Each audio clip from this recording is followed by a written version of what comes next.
You know we're hosting a family gathering next week, right? What do you mean by... That means you need to clean this house spick and span. If I spot even a speck of dust, you're in trouble. Here we go again. It's like I'm just the hired help to my mother-in-law, Sally. From the moment I got hitched, it's been a relentless wave of her griping. And the worst part? Sally is sneakily brilliant at chipping away at my sanity, all under the radar of my husband and father-in-law. Before I knew it, I turned into something like her personal lackey. Despite the toll it was taking on me, both physically and emotionally, I stuck it out for the sake of my dear husband. But everyone has their breaking point. Should I walk out on my husband to escape her, or endure and carry on like this? Neither option sat well with me. I didn't want to lose what mattered most. So, I pulled together some backup from around me and started plotting a grand scheme to give Sally a taste of her own medicine. My name's Heather, and I'm 29 years old. Almost 2 years ago, I married my husband Ken, and since then, I've been living at his folks' place being a homemaker. I first met Ken 3 years back, and after a year of going steady, we tied the knot. At the start of our marriage, I had a job and we were living in an apartment about halfway between our workplaces. But not long after we said I do, I started clashing with my coworkers. There were a lot of older women at my job, most of them were older than me. It seemed like they held a grudge because I had walked down the aisle before they did. It wasn't long before they started making my life miserable, and I began to feel the strain, both mentally and physically. I hit my breaking point and spilled the beans to my husband. When I mentioned that I wanted to quit my job, he came up with a suggestion. So Heather, Mom's actually been asking if we'd consider moving in with her. What? Your folks' place? Yeah, it sounds like she's having some health issues lately, and Dad's not getting any younger. They'd feel more at ease with someone younger around. Oh, I see. That makes sense. Your family does live in an area with quite a few older people. Yeah, that's true. I've been pretty worried about them, to tell you the truth, he said with a troubled smile. He was probably concerned about his aging parents. I heard they had him pretty late in life, so they must be pushing 70 by now. His worries about them made sense. Plus, being an only child, he must have been their pride and joy. He's the kind of guy who regularly checks in with his mom just to see how she's doing. So they asked him if we'd consider living with them. If I were in his shoes, I'd probably want to move in with them too. So I was thinking, if you're cool with it, what if you quit your job and we move in with my parents? Wait, I can really quit my job? Absolutely. Honestly, we can live just fine on my income. And if we're at my folks' place, we won't have to worry about rent. We just chip in for living expenses. Are you sure? Are you really okay with me being the only one getting this much help? I can't stand seeing you suffer. If there's a way to make things easier for you, I want to take it. Oh, Ken. Yeah, thank you. And just like that, we made up our minds to move in with the in-laws. I decided that was the perfect time to quit my job. But back then, I had no clue. Just because the job stress is gone doesn't necessarily mean happiness is around the corner. Fast forward a month and we're having the movers cart all our stuff over to the in-laws. They welcomed us with open arms. Long time no see. Heather, we're very happy you're here. No kidding. When we heard you two were moving in, we were over the moon. They were all smiles as they ushered us into the house. As we ambled towards the living room, my mother-in-law, Sally, hollered from the kitchen. Heather, lend me a hand, will you? Absolutely, I'm on my way. Sorry, I can barely keep up with all this. No problem, I'm here to help. I sprang up and headed to the kitchen. While brewing some coffee, I got the rundown of where everything was. Just when I was about to ferry the mugs over, she held me back. Hold your horses. I gave her a puzzled look, not quite getting what was up. She grabbed a mug and started sipping the coffee right then and there. Sally? She took a sip, scrunched up her face, sighed, and pressed her lips together.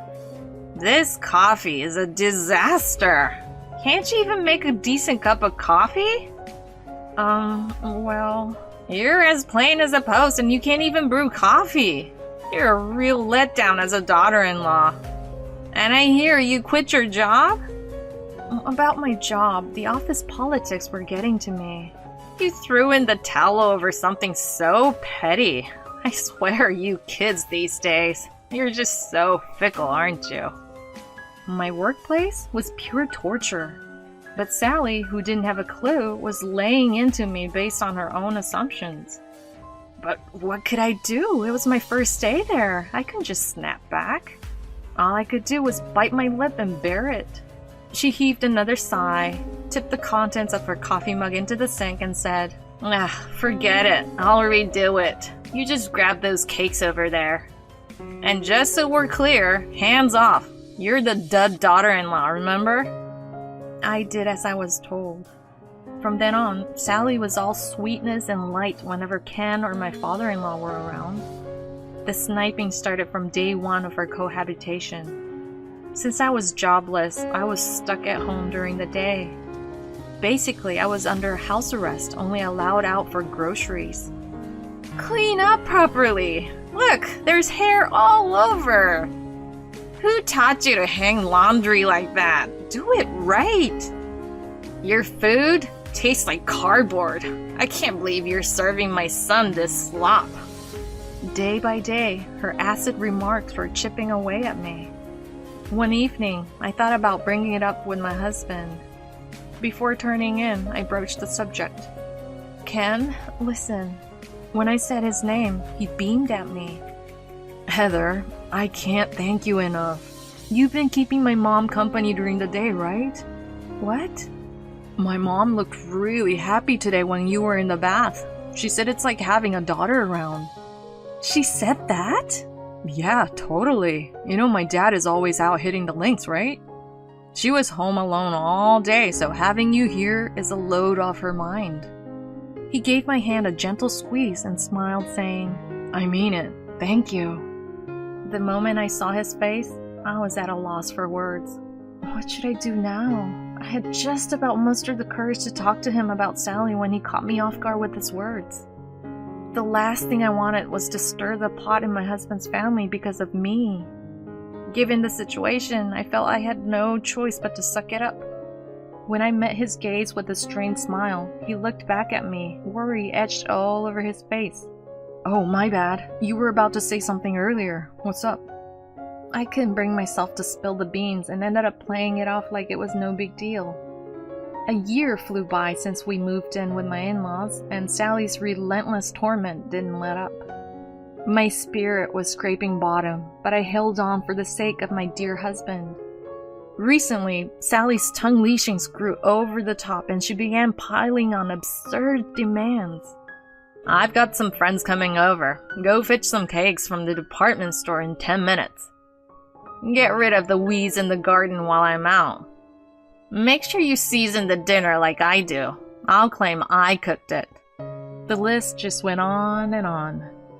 Each time I fell short of her escalating demands, I was met with a fresh barrage of abuse. I was teetering on the edge. One day, as I was tidying up the garden following her orders, Sally barked from the inside the house. Hey! I found her smirking as I approached. You know we're hosting a family gathering next week, right?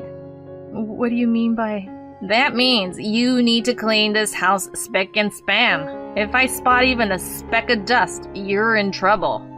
Hold on, even a speck of dust? That's just not possible. Excuse me? How dare you answer back, you incompetent daughter-in-law? If you refuse, you'll be saying goodbye to Ken. It hit me then. I turned into nothing more than Sally's pawn. I was beat, physically and mentally, but I couldn't turn my back on this life, not when it meant leaving my beloved husband. But even I had my breaking point. Should I walk out on my husband to escape her, or endure and carry on like this? Neither option sat well with me. I didn't want to lose what mattered most. Once I was sure of my feelings, a wave of pent-up anger towards Sally surged within me. I didn't give a damn about the consequences anymore. I was done dancing to her tune. I locked eyes with Sally and made my stand. Fine, I'll get this house cleaned up. Oh, isn't that something? I wish you showed this much enthusiasm all the time. This time, I'll make sure not to let you down. Well, I'll be expecting good results, but don't forget, failure won't be forgiven. With that, she strutted out, leaving me behind. Recently, she's been all dolled up and stepping out quite often. She dumps all the chores on me and heads out. It used to irk me, but now I found it almost comforting. I decided to let Ken in on the truth, hoping to catch him on his lunch break. When I opened up about the abuse, he stammered back. Is that for real? As I nodded, he let me in on a bombshell. Actually, my dad spilled the beans yesterday.